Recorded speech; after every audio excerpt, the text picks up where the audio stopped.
Ya, ya Bismillahirrahmanirrahim. Ya, Alhamdulillah.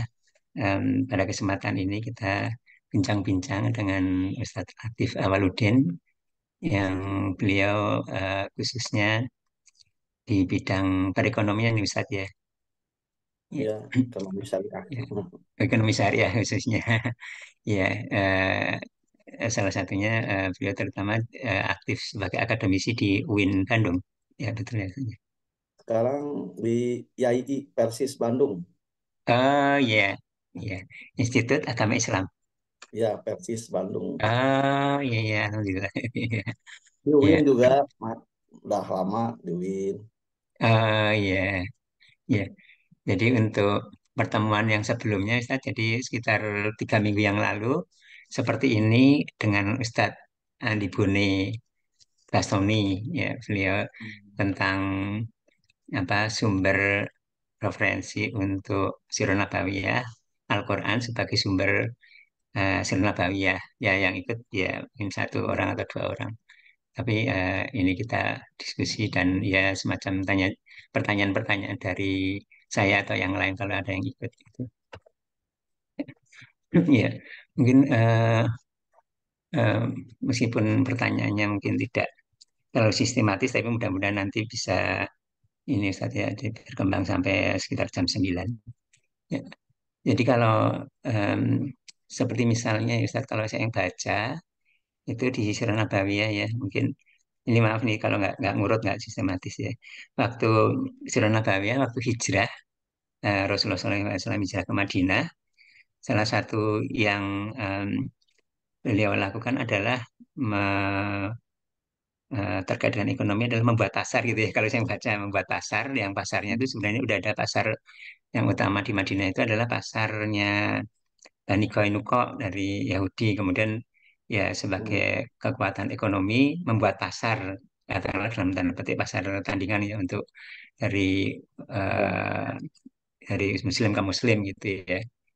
Nah, em, ya kemudian juga tentunya sebagai em, apa sebagai orang Islam ya barangkali kalau saya bayangkan ya banyak ya belanjanya ke pasar Muslim terutama gitu ya meskipun tidak mengharamkan di pasar Yahudi ya karena kan ada yang perempuan di belanja di pasar Yahudi kemudian ditarik atau dicopot itunya apa hijabnya gitu kan tetap.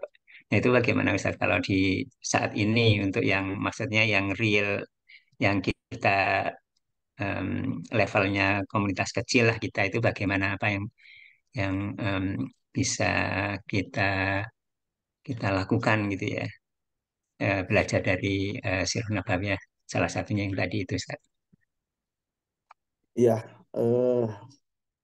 Memang kajian sirah Nabi selalu tertuju kepada pendekatan apa fase ya, fase Mekah dan fase Madinah gitu ya.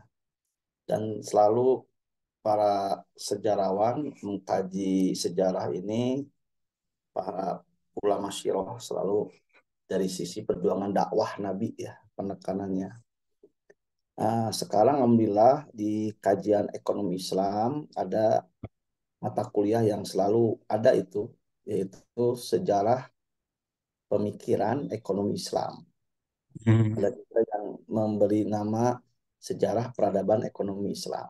Nah, jadi hmm, secara literatur para ekonom Muslim memang ketika mengkaji ekonomi Islam sebagai disiplin ilmu, maka salah satu mata kuliah yang wajib tempuh adalah sejarah peradaban ekonomi Islam atau sejarah hmm, pemikiran ekonomi Islam. Nah, ini penting ya, hmm, karena orang-orang Islam sarjana-sarjana ekonomi khususnya di Indonesia mereka sudah terpatri bahwa bapak ilmu ekonomi itu adalah Adam Smith.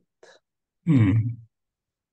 Padahal Ya, ya kalau kita mau jujur lebih jauh sebelum Adam Smith ya pemikiran-pemikiran tentang mekanisme pasar, tentang konsep kesejahteraan, pajak itu sudah ada dalam literatur umat Islam. hmm, Ya, jadi memang para ekonom Muslim meyakini bahwa sejarawan ekonomi Barat sengaja tidak memasukkan unsur Islam dalam kontribusi intelektual pemikiran ekonomi. Itu adalah terjadi missing link, keterputusan sejarah itu sengaja itu. Ya, padahal Adam Smith yang terkenal dengan konsep the invisible hand itu ya, tangan Tuhan ya, kalau nggak salah. Kalau pasar, mekanisme pasar itu jangan terlalu diintervensi, jangan ada intervensi pemerintah, nanti juga ada tangan Tuhan yang menyeimbangkan itu gitu ya. Nah, sebenarnya konsep Adam Smith ini kalau kita lacak adalah inspirasi dari hadis Nabi itu ya. Jadi Islam itu mengakui adanya mekanisme pasar ya.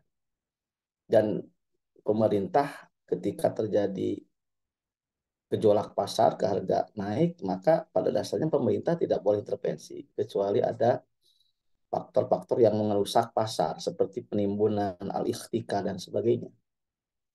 Kita tahu di hadis Bulughul Maram ada babut tasir, bab tentang bolehkah pemerintah menurunkan harga atau intervensi harga. Hadis itu populer ya, diinformasikan bahwa gola siru ya, kalau nggak salah, eh, harga naik di Madinah.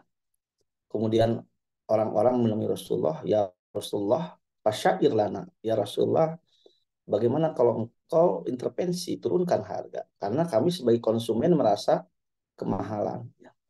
Rasulullah menjawabnya dengan pendekatan tauhid. Ya. Pendekatan tauhid. Ya.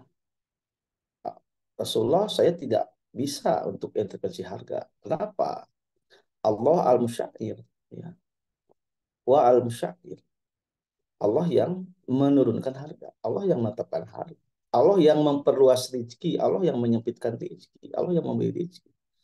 Aku tidak mau intervensi mengeluarkan kebijakan dalam urusan materi, harta, ya, ekonomi, termasuk urusan darah pun, ya. Sehingga nanti ada salah seorang kalian yang menuntut aku nanti kelak di akhirat. Karena tadi kalau Rasulullah sebagai pemimpin di Madinah intervensi, maka ada pihak yang dirugikan, tentunya pedagang, gitu ya.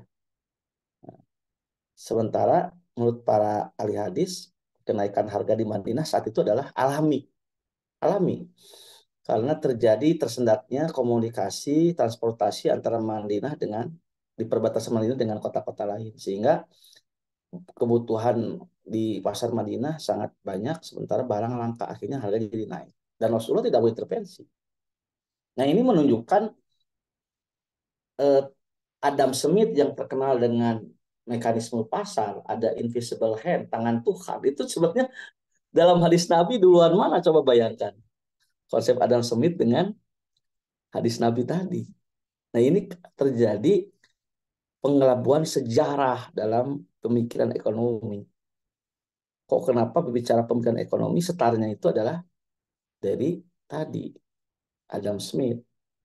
Sementara literatur Islam seperti Abu Yusuf ya, yang menulis kitab Al-Amwal. Jadi bahkan karya Adam Smith yang berjudul The Wealth of Nation itu juga sebenarnya terjemahan dari kitab Al-Amwalnya Abu Yusuf. Ya. Nah, ini bukan kita mencari-cari apa pembenaran, bukan. Ada data-data dan fakta bahwa berbicara ekonomi itu sebenarnya Islam sejak awal sudah banyak memperkaya tentang persoalan ekonomi gitu ya. Nah, untuk menguji tesis itu bahwa Islam sejak awal sudah berbicara tentang ekonomi, maka pendekatan yang paling baik adalah pendekatan sejarah. Nah, makanya kita gali bagaimana sejarah pemikiran ekonomi dan peradaban ekonomi Islam. Dan tentu starting point-nya dari mana? Dari masa Rasulullah. Nah, terkait dengan gerakan kita hari ini, ya gerakan ekonomi syariah lahir karena salah satu faktor utamanya adalah umat Islam ingin mengulangi sejarah. Bukan mengawali sejarah, bukan. Ingin mengulangi sejarah kesuksesan umat Islam generasi awal dalam membangun peradaban ekonomi. Itu catatannya. Walaupun Rasulullah di Madinah tidak membuat ekonomi yang baru. Ya. Jadi Rasulullah itu di Madinah itu tidak membuat ekonomi baru. Tapi Rasulullah membuat sebuah kebijakan ekonomi, dasar-dasar ekonomi yang berkeadilan, yang fair. Ya. Makanya unsur-unsur praktek ekonomi yang zolim, yang merusak, itu dilarang. Riba dilarang, maisir yang sifatnya taruhan, goror yang spekulatif, yang jahalah, yang transaksi yang tidak jelas, ya dilarang. Penipuan, gitu ya, al-ikhtikar, penimbunan. Jadi Rasul itu di Madinah, mana praktek ekonomi yang harus dilestarikan, mana praktek ekonomi yang harus di list sebagai malpraktek yang terlarang karena mengandung unsur kezaliman, perselisihan, ya. Mana ekonomi yang dimodifikasi. Jadi Rasul itu sebenarnya mensikapi praktek ekonomi dengan tiga pendekatan. Kalau itu sebuah uruf transaksi yang sudah terbiasa dan itu maslahat, Allah Rasul dilestarikan. Dinar dan dirham itu jelas. Dinar itu dari Romawi, dirham dari Persia. Masuk ke wilayah Mekah, Madinah. Rasulullah tidak melarang dinar dirham. Rasulullah melegalkan alat, karena ini alat tukar sudah menjadi uruf kebiasaan. Ya. Mudorobah, nah, itu mudorobah itu adalah kebiasaan praktek kemitraan di zaman jahiliyah. Jadi Bani Quraisy itu sudah mempraktekkan sistem bagi hasil namanya mudorobah. Di Madinah bagi hasil itu karena basisnya pertanian, maka lahirnya konsep mujaroah. Bahkan di Madinah ada praktek jual beli online. Nah, jual beli online itu maksudnya jual beli inden. Barangnya tidak ada, tapi di Iya. Rasul diizinkan. Itu namanya bayus salam. Jadi Rasulullah itu ketika berbicara ekonomi tiga fungsinya. Pertama, muslih. Muslih itu memberikan sentuhan kemaslahatan, ya. Yang kedua, mengarahkan. Yang ketiga, memperkuat. Kayak mudorobah diperkuat oleh Rasulullah. Karena mudorobah ini sistem yang fair, profit and loss sharing, gitu ya. Tapi kalau praktek ekonomi yang menimbulkan mafsadat, Rasulullah disingkirkan. Praktek riba, goror, maisir, tadlis, goban, gitu ya. Dan Rasul pun akhirnya membuat inovasi dengan konsep zakat, ya, konsep wakaf. Nah, jadi ada hal yang sifatnya tasriyah dan itu adalah sebagai rekayasa ekonomi Islam. Jadi sebenarnya Rasulullah eh, dalam ekonomi ini membawa warna baru, ya. Sesuatu yang buruk, kebiasaan yang baik dipertahankan, bahkan dimodifikasi dengan lebih baik, sesuatu yang merusak di stop, gitu ya. Dan Rasulullah memberikan tandingan. Kalau dulu orang senangnya riba, yang harusnya adanya ta'awun, bantuan, oh ini memanfaatkan orang yang butuh dengan rentenir, dengan riba. Rasulullah riba itu diadukan dengan konsep sodako. Dulu Iya. ada konsep asuransi, asuransi dalam pengertian jaminan, ada dia, ada tanahud. Ya. Jadi sebenarnya yang positif-positif itu Rasul diperkuat. Tradisi-tradisi orang Arab yang bagus diperkuat. Yang kurang bagus dimodifikasi. Nah, tapi yang ada unsur yang merusak oleh Rasulullah tentunya diharamkan, dicegah, gitu ya. Dan Rasulullah memberikan solusi-solusi, gitu ya. Makanya yang unik di dalam Al-Quran, riba itu selalu diadukan dengan jual beli, riba itu selalu diadukan dengan sodakoh. Jadi untuk memberantas riba, pendekatannya apa? Hidupkan tijaroh, bisnis, jual beli, hidupkan sodakoh. Nah ini pelajaran dari semangat Iya. spirit ekonomi Rasulullah SAW. Mungkin itu dulu ya yang Iya. saya dapat. Iya. Iya. Iya. Iya. Terima kasih Ustadz atas ininya apa penjelasan-penjelasannya terutama yang berkaitan dengan em, ini berarti dengan konsep dan ya sistem katakanlah gitu. Nah kemudian kalau kita eh, ke skala individu sebagai seorang atau keluarga Muslim ya. Seperti mungkin contoh sederhananya ya barangkali kalau menurut menurut yang dalam pikiran saya ya. Misalkan yang pernah disinggung Ustadz Latif juga waktu di Muhajirin itu tentang bank ya, bank ada bank konvensional dan bank syariah meskipun dengan segala mungkin keterbatasannya bank syariah. Nah, alhamdulillah saya sendiri bank utamanya sejak dulu itu adalah bank syariah ya, meskipun punya bank BUMN dan menurut dalam pemikiran saya meskipun sangat kecil ininya kontribusinya, tapi ya kalau saya pribadi belum pernah dan insya Allah tidak akan pernah mempunyai akun bank di bank konglomerat gitu ya. Nah, kemudian setelah setelah eh, ceramah waktu itu, saya langsung saya ganti yang bank BUMN saya yang ada dua, maksudnya dua dua sumber itu saya ubah menjadi bank syariah ya. Nah, apa eh, kalau yang tadi Ustadz sampaikan itu secara konsep mendasar sistemnya, kemudian bagaimana kita sebagai individu yang ingin mencontoh Rasulullah SAW dan para sahabatnya, ya. Jadi kalau saya mempunyai ini Ustaz, pemikiran selama belajar Sirah Nabawiyah ini adalah bagaimana kita mengubah diri kita sendiri dan orang terdekat untuk lebih mencontoh dalam kehidupan sehari-hari, seperti misalkan ibadah, jadi sholat malamnya lebih teratur dan lain-lain, saumnya dan lain-lain. Jadi berubah jadi merubah diri kita. Nah, kemudian dari sisi ekonomi bagaimana?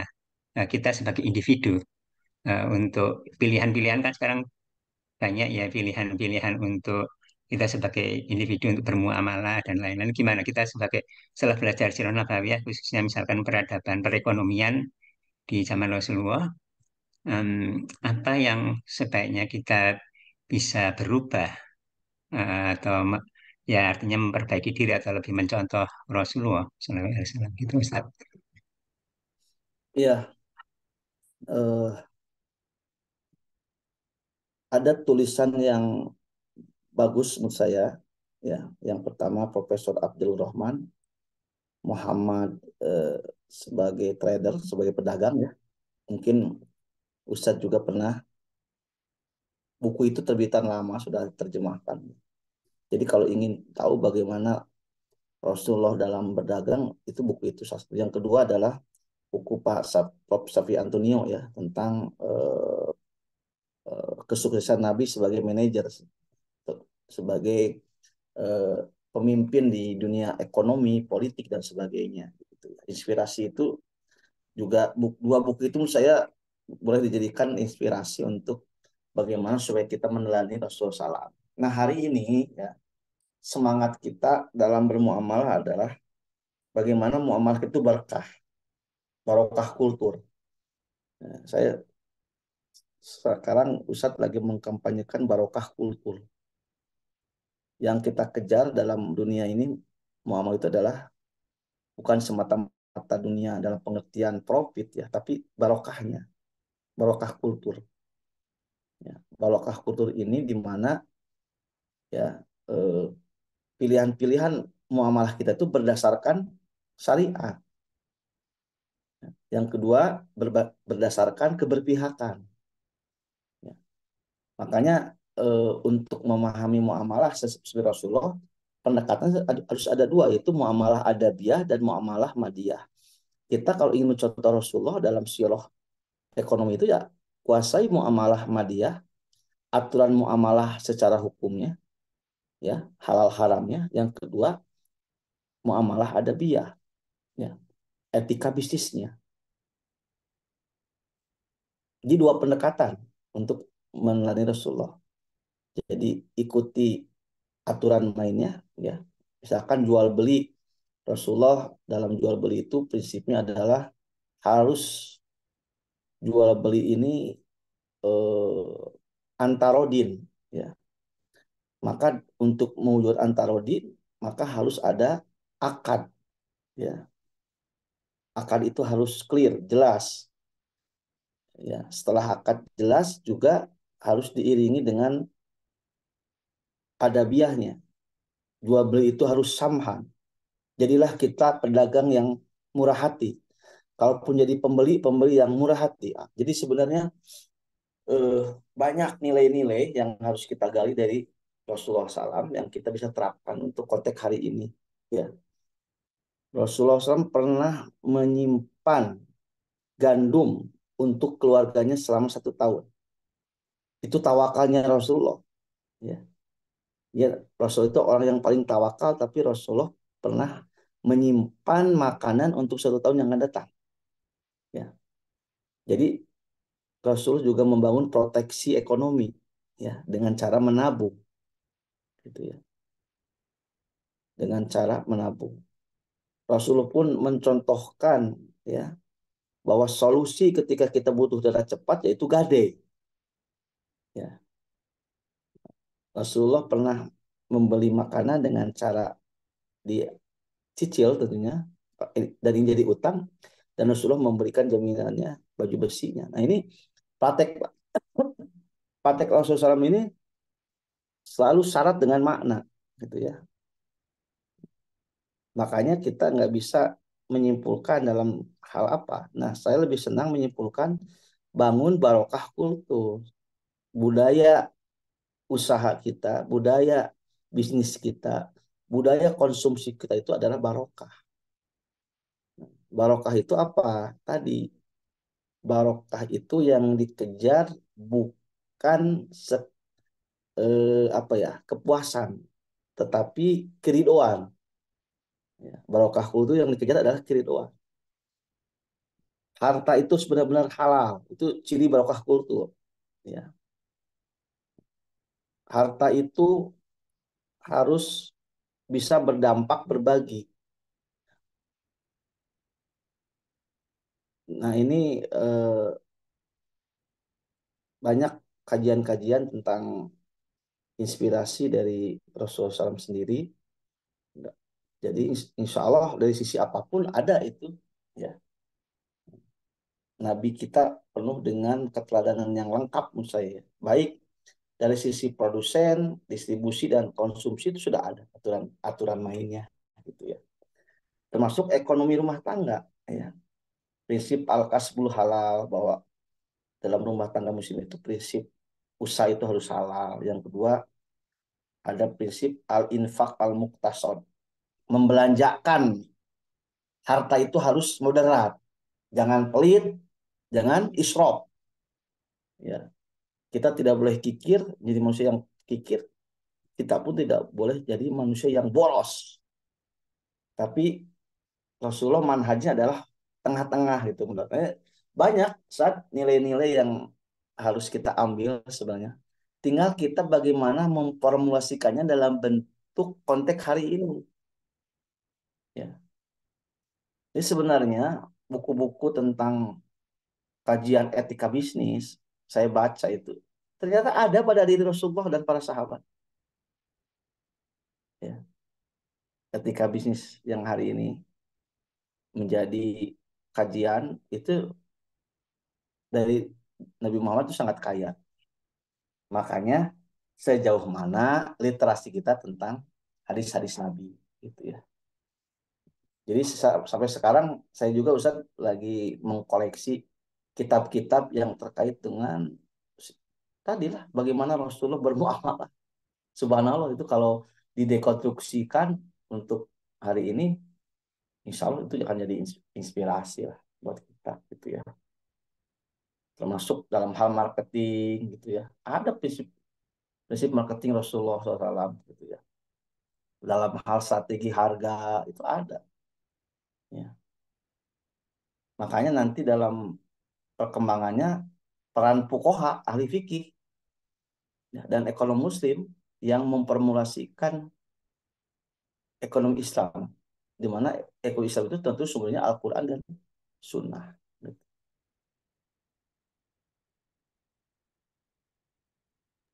Iya, ya, ya terima kasih Ustaz. Ya, ya kebetulan untuk buku Ustadz Safi Safi Antonio kebetulan saya ada juga yang serial itu tadi ya, salah satunya adalah yang sebagai pedagang dan terkait ya.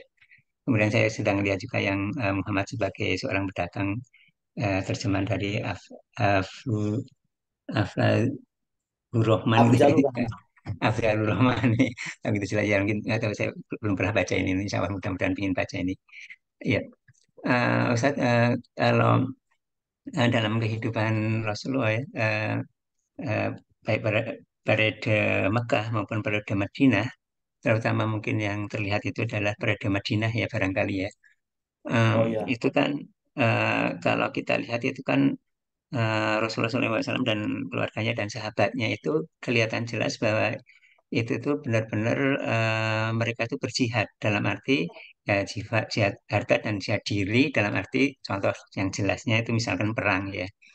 Ya, benar. eh, untuk situasi yang memang sangat ini ya perlu penegakan dan jihad itu. Dan kalau saya pikir itu mungkin dalam katakanlah dalam setiap kondisi, termasuk kondisi sekarang, itu banyak tantangan dan godaan yang sehingga kita perlu juga untuk berjihad dalam arti jihad harta dan jihad diri, berlelah-lelah, bercapek-capek, bercapek-capek meluangkan waktu dan lain-lain. Yang artinya mungkin dalam tanda petik bagi sebagian orang itu kalau kondisi standar itu mungkin menderita ya. Kalau perang itu juga seperti menderita, padahal mungkin sebenarnya bagi orang yang lain anggap aja seperti hobi. Kalau goes sampai jauh kan juga sebenarnya bagi orang lain menderita itu. Bagaimana mancing lama-lama sepanjang malam juga menderita. Fitness sampai capek-capek itu juga menderita. Nah, sekarang dalam bermuamalah, dalam eh, dalam kehidupan berekonomi, khususnya sebagai konsumen ya, anggota masyarakat, mungkin seperti saya itu terutama konsumen bukan pedagang, itu eh, apa saja yang perlu dilakukan sehingga sepertinya sesuatu yang mungkin ya seperti tadi Ustaz tadi mungkin sebenarnya banyak bersedekah dan kepada pedagang bermurah hati atau bagaimana gitu. Itu apa saja? Artinya setelah belajar Sirah Nabawiyah ini, di samping berubah kehidupan sehari-harinya, beribadahnya jadi lebih baik. Nah, sekarang melihat secara umum sebagai seorang anggota masyarakat, seorang Muslim di kondisi sekarang di kita ini, apa saja yang sepertinya orang itu sebenarnya kita termasuk saya perlu berubah menjadi ke arah yang lebih baik dari sudut pandang ya mencontoh Rasulullah. Ya, contohnya seperti Ya, tadi ini, Ustaz, contoh sederhananya, Ustaz ya. Contoh sederhananya. Kalau kalau yang tadi itu saya sampaikan, kalau saya pernah membaca tentang kehidupan sehari-hari Rasul, contoh sangat sederhananya katakanlah Rasulullah salah satu yang sangat ditekankan itu adalah kebersihan gigi dan mulut, sehingga bangun tidur membersihin gigi dan mulut, setiap kali mau sholat membersihin gigi dan mulut dengan bersiwak atau gosok gigi sekarang. Itu ya alhamdulillah kalau saya berusaha untuk setelah saya baca itu saya coba lakukan, praktekkan, ya dan lain-lain dengan ibadah puasa dan lain-lain. Nah ini berkaitan dengan muamalah dengan ekonomi yang sekarang juga banyak tantangannya. Kira-kira apa dengan sebagai konsumen, sebagai anggota masyarakat, eh, apa em, yang yang perlu berubah yang mungkin bagi kebanyakan orang termasuk mungkin saya. Itu. ya yang kalau Iya, ingin iya, mencontoh ya tentu iya, sesuai dengan kemampuan kita ya. Jadi prinsip perubahan itu mulailah berubah mulai dari diri sendiri itu prinsip perubahannya. Jadi sebelum ke orang lain kita mulai dengan diri kita sendiri gitu ya. Nah, secara perilaku ekonomi kita jangan terjebak dengan eh, menurut ilmu ekonomi bahwa manusia itu adalah makhluk ekonomi ya, yang dimana pilihan-pilihan konsumsinya adalah sangat tergantung kepada need dan want gitu ya. Salah satu saja. Justru kalau ekonomi syariah menganjurkan kebutuhan kita itu berdasarkan need, bukan want. Dan need-nya itu terukur dengan konsep makosid syariah. Ya, makosid syariah ini dalam rangka menjaga lima kebutuhan dasar manusia, yaitu hifdzuddin, menjaga eksistensi agama, hifdzun nas, menjaga jiwa, hifdzul akli, menjaga pikiran, ilmu, akal gitu ya. Hifdzul mal, menjaga harta, yang terakhir hifdzun nasal, menjaga keturunan. Jadi untuk menerapkan bagaimana sesuai Rasulullah dalam bermuamalah, dalam hal konsumsi saja ya kita ikut etika konsumsi Muslim yang tadi tidak boleh kikir, tidak boleh boros, tapi kita tengah-tengah moderat gitu ya. Ketika kita mengkonsumsi jangan berbasiskan bon, keinginan daftar keinginan, tapi need kebutuhan. Yang ketiga kita gunakan maslahah. Di kata kuncinya maslahah kan saya itu. Kemaslahatan itu bukan hanya dunia juga berdampak ke akhirat. Dan kemaslahatan ini terukur dengan 5 yang harus kita jaga. Ya, ketika konsumsi pertama hifdzuddin, eksistensi agama. Halal haram kita harus menjadi prinsip. Menjaga tubuh gitu ya. Jangan sampai kita berkonsumsi merusak tubuh kita. Makanya Rasulullah jarang makan malam gitu ya. Rasul itu eh, pola makan dan minumnya sangat sederhana dan tertib ya. Makanya untuk mengetahui Rasulullah ada sebuah kitab namanya As-Samail ya. Samail ini dikarang oleh Imam At-Tirmidzi yang paling bagus ya.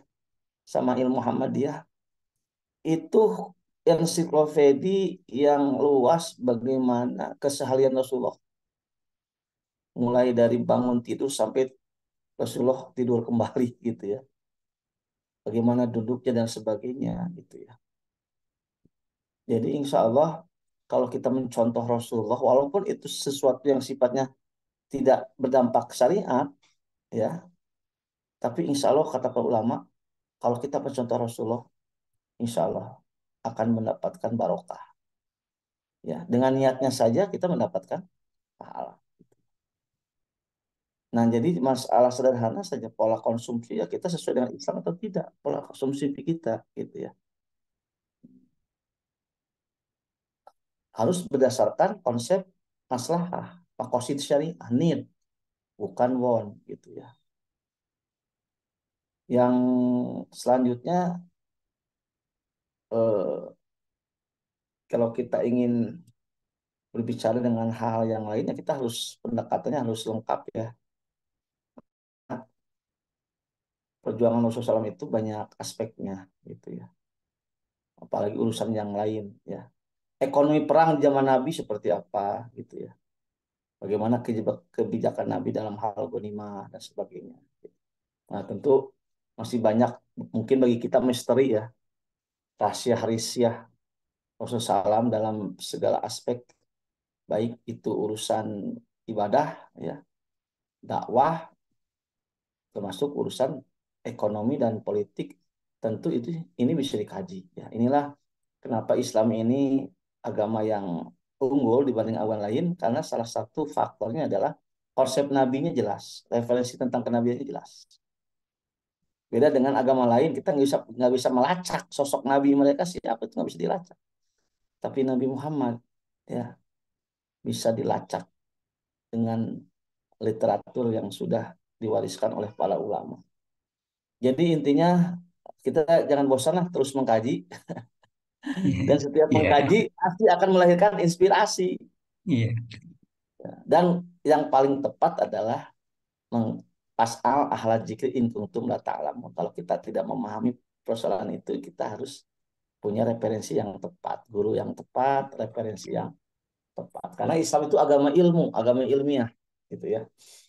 Jadi ketika berbicara perang juga kita harus mengkaji berbagai literatur tentang perang dalam Islam seperti apa, gitu. Dan kita pun harus mengakui ya bahwa dalam pemikiran Islam itu terjadi keragaman. Ya. Dalam mazhab ekonomi Islam itu ada 3 mazhab. Ada mazhab mainstream, ada mazhab kritis, ada mazhab iktisoduna. Ya. Yang mazhab Iqtisadiyun itu dikembangkan oleh Bakir Sadar, pemikir dari Iran. Dia mengatakan bahwa ekonomi Islam yang sejati itulah ekonomi Islam yang bukan dikembangkan hari ini, tapi ekonomi Islam yang memang inspirasinya adalah Al-Quran murni gitu. Yang kedua, madhab kritis, yaitu pemikir Muslim ekonom yang dia mengkritisi hasil-hasil ekonomi yang berkembang hari ini di dunia Muslim. Jadi adanya praktek bank syariah, praktek pasar modal syariah itu belum tentu benar katanya. Ini mazhab kritis. Nah, yang paling diminati ekonomi Islam hari ini adalah seperti di Indonesia, di Malaysia, di Timur Tengah adalah mazhab mainstream, di mana gerakan ekonomi Islam itu dia tidak menafikan ekonomi modern kapitalis, tapi dari ekonomi kapitalis ini dia nafikan mana yang negatif. Jadi kalau ada bank ya kita jangan anti banknya. Kan yang haram itu bunganya, kita buang sistem bunga. Maka lahirlah konsep bank syariah, bank Islam. Koperasi itu memang bukan dari Islam. Koperasi kan dari Jerman kalau nggak salah gitu ya. Kembangkan di Eropa, di Amerika. Datang ke Indonesia, kita jangan tutup koperasinya, tapi yang haramnya kita buang. Ya, gitu. Nah, jadi itu mazhab ekonomi yang berkembang dipraktekkan hari ini. Sehingga jadi industri. Nah, tentu ini punya plus minus. Ada orang yang selalu mengkritik bank syariah ya karena memang ada cara pandang yang berbeda dengan kelompok mainstream. Dia kelompok kritis gitu ya. Jadi sekali lagi kalau kita masuk dunia pemikiran ekonomi Islam pun Pak, kita terjadi keragaman juga gitu ya. Nah, sebenarnya kita jangan melihat perdebatan itu bagian dari khazanah pemikiran ekonomi Islam gitu ya. Nah, yang paling penting buat kita adalah kata para ulama, belajar agama itu lebih baik yang aktual, yang praktis. Jangan kita tenggelam diskusi agama hanya retorika, perdebatan teoritis, ya, spekulatif, tapi tidak berdampak kepada amal. Jadi kalau kita mengkaji agama yang tepat adalah bagaimana kajian agama itu berdampak kepada amal, kepada perbuatan. Ketika kita mengkaji sirah Nabi pun begitu, harus berdampak kepada diri kita sendiri, kepada keluarga, kepada lingkungan kita sendiri. Tapi sesuai dengan kemampuan kita, gitu ya. Mastatoktum, ya. Di satu sisi kita bertakwa itu hakot tukoti, tapi dalam ayat lain mastatoktum. Nah, kita nggak bisa menyaingi sembilan naga, menyaingi Amerika, Cina, gitu ya. Kita mulai aja di hal yang kecil dulu. Makanya kita sering nyaman dengan zona ekonomi umat. Yang mana ekonomi umat ini ya ekonomi yang ada real hidup di umat. Karena kita untuk menjadi pemain besar, perusahaan besar, menjadi sebuah bank besar nggak bisa karena sistem dan modalnya mahal. Nah, makanya kita lebih baik memulai, kalau saya selalu mengamalkan teorinya Aagim, mulai dari hal yang kecil, mulai dari diri sendiri, mulai dari sekarang. Itu kunci perubahan. Makanya saya buat BMT, saya membuat bank wakaf, gitu ya. Saya aktif di lembaga zakat. Semua seni-seni ekonomi umat saya harus aktif di situ. Yang real, yang berdampak, gitu ya. Membuat jaringan ekonomi Muslim, gitu. MLM para ulama tidak setuju karena MLM ini mengandung maisir, money game. Tapi akhirnya bikin alternatif, bikinlah konsep MLM syariah seperti apa. Yang konsepnya adil, gitu ya. Konsepnya adil, memperkuat ekonomi umat. Nah, disinilah perlu adanya istihad. Makanya kata Sir Muhammad Iqbal, Islam itu hidup bergerak karena ada prinsip istihad. Dan istihad adalah kerja intelektual. Kalau kerjanya fisik bukan istihad, namanya jihad. Kalau istihad mah kerja intelektual, kalau jihad kerja fisik. Ya. Istihad melahirkan mustahid, jihad melahirkan mujahid. Ya. Dan setiap gerakan itu harus dievaluasi. Maka lahirlah konsep mujaddid atau tajdid, pembaharuan.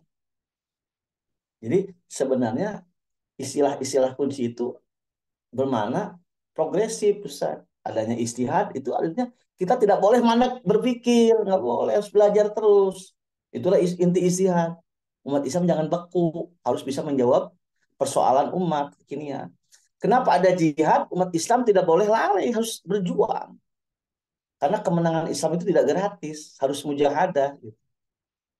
Jihad ekonomi, jihad pendidikan, jihad sosial, gitu kan, melawan kemiskinan, jihad melawan penyakit masyarakat LGBT, kan masing-masing punya porsinya, kapasitas kita di mana. Ya. Nah, itu harus dievaluasi ulang dan harus disegarkan, namanya tajdid, ya. Pembaharuan Islam. Nah, ini tiga kerja ini yang harus kita hidupkan, gitu. Jihad, istihad, dan tajdid. Nah, jadi Islam itu akan tampil dan akan menjadi sebuah kemenangan Islam ya'lu wala yulayah ketika tiga ini jalan. Ketika umat Islamnya malas belajar, jumud, dia taklid, umat Islamnya taklid, jumud, berpikirnya kuno, ya, ini akan tergerus oleh zaman. Kalau umat Islamnya tidak jihad, futur, ya, generasinya nggak mau berjuang, ya, hancur. Kalau umat Islamnya tidak ada penyegaran, pembaharuan, juga akan menjadi sebuah Islam yang eh, konservatif. Juga kita harus solihun, Islam yang selalu segar setiap zaman, gitu ya. Bukan berarti pembaharuan itu merusak, enggak, karena ada dawabitnya, ada batasannya. Mana ajaran Islam yang sawabit, ada ajaran Islam yang sawabit yang sampai kiamat tidak bisa dirubah. Itu sebagai identitas Islam sendiri. Mana ajaran Islam yang mutagoyirat, yang sifatnya wasail, perantara, ya, strategi, itu boleh berubah-ubah. Dulu strategi Rasulullah ya tadi membangun pasar tandingan supaya umat Islam itu punya punya pasar sendiri.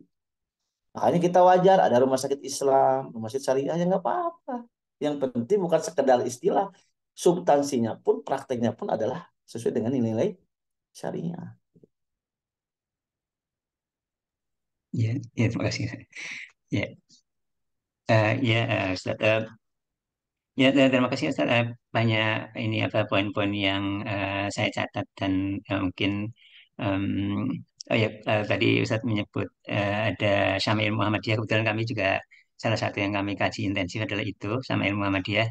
Eh, ya, ini tadi ada beberapa kata kunci yang menarik ya Ustaz. Seperti misalkan tadi beberapa kali Ustaz menyebutkan ada need dan want. Atau need itu artinya kebutuhan dan want itu adalah keinginan yang sebenarnya mungkin belum atau tidak dibutuhkan atau mungkin dalam kata lain kalau saya selama ini ya need itu adalah fungsi kalau fungsinya udah tercukupi ya kemudian want itu kenyamanannya itu nggak usah nyaman banget mungkin contoh ininya ya contoh contoh salah satu contoh jelasnya misalkan katakanlah kendaraan gitu ya misalkan mobil katakanlah gitu sebenarnya kita Iya, iya. kalau dalam pandangan saya ya Ustaz kalau misalkan kita itu sebenarnya kebutuhan fungsinya sebagai mobil dengan kenyamanan yang standar udah cukup ya udah nggak usah kemudian kita banyak mengalokasikan harta kita yang persentasenya sangat banyak kemudian sangat Nah, itu nyaman kan dengan mobil nanti yang sangat jadi nyaman mubazir, boros, israf, nah ya itu.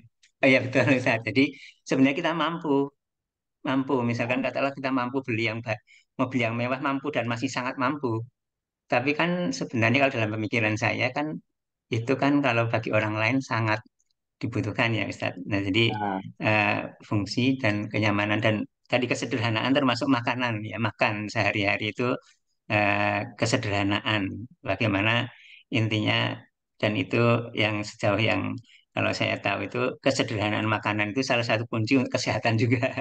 Jadi yang sehat itu adalah makan yang sederhana bukan apa kuliner kuliner kuliner kuliner. Nah kuliner itu iya mungkin ya betul. sesekali aja untuk biar untuk dengan keluarga biar sebagai refreshing atau apa. Nah, ini saya kira sangat menarik itu Ustaz. Jadi apa bukan hanya halal tapi mungkin toyib ya tadi mungkin ya. Eh, Betul. ya. Kalau Kemudian juga halal urusan ya, ya, legalitas, hukum. Kalau thayyib urusan kualitas, gitu kan. Jadi hmm, memang halalan thayyib bukan halal saja sekarang, harus thayyib. Betul, ya. ya. Ya, kemudian ini Ustaz, mungkin kalau melihat contoh ya, mungkin contoh yang katakanlah mungkin suatu kebiasaan atau katakanlah mungkin jadi budaya yang menurut saya itu suatu budaya yang bisa menjurus ke haram bahkan mungkin atau bukan udah haram ya itu nyogok ya, nembak gitu ya nembak ngurus ini nembak. Maksudnya dalam sebelum ngurus itu udah dalam pikiran mau nembak dulu tidak berusaha dulu tapi nembak dulu udah pokoknya kesulitan dikit sulit dikit udah langsung tembak maksudnya langsung ngasih amplop gitu. Bahkan pun misalkan mau berangkat haji mau berangkat umroh jalan pintas misalkan itu nah itu sepertinya hal yang ini apa ya mungkin kalau bagi kita artinya itu benar-benar kalau dalam pikiran saya harus artinya itu sesuatu yang ya itu adalah jihad kita ya untuk supaya kita berusaha dulu supaya jangan jalan pintas gitu ya. Apa nah itu saya kira em, ya mungkin karena kondisinya memang sulit kita sepertinya kadang-kadang dihadapkan kepada tembok yang mau tidak mau harus nembak tapi jangan di awal itu udah langsung berpikiran mau nembak dulu di awal. Itu yang masalah-masalah seperti itu menurut saya yang ya kita nggak bisa merubah sistem tapi kita ya ini ya mungkin seperti itu Ustaz. Mungkin ya kesederhanaan tadi ya Ustaz ya saya kira sangat eh, eh, ini apa ya dan terima kasih nanti tadi ini apa em, ya saya sangat ya, setuju dengan kesederhanaan tadi Ustaz. Ya, makanya kurikulumnya kalau mengkaji Rasul harus lengkap gitu ya. Ya, Rasulullah pernah kurban dengan berapa ratus ekor unta. Itu harus disampaikan itu. Jangan melihat sisi Rasulullah fakirnya gitu ya. Tapi Rasul pun pernah kurban lebih dari 100 unta. Sampaikan itu ke umat. Jangan Rasulullah pernah yang tadi satu sisi aja pernah menggadaikan baju besinya. Jangan itu dulu, jangan itu Ya, juga. betul, betul, betul, ya, ya betul. Jadi, Jadi eh, harus lengkap mengkaji ya Rasulullah betul. SAW gitu ya. Dan fasenya harus tahu kapan Rasulullah fase dalam keadaan di akhir hidup fakirnya, kapan. Makanya kalau konsep dagang ya pasti fase Mekah karena Rasulullah berdagang itu di Mekah. Sementara di Madinah Rasulullah sebagai pemimpin kepala negara beda.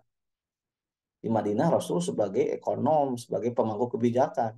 Kalau fase Mekah Rasulullah sebagai dagang gitu ya.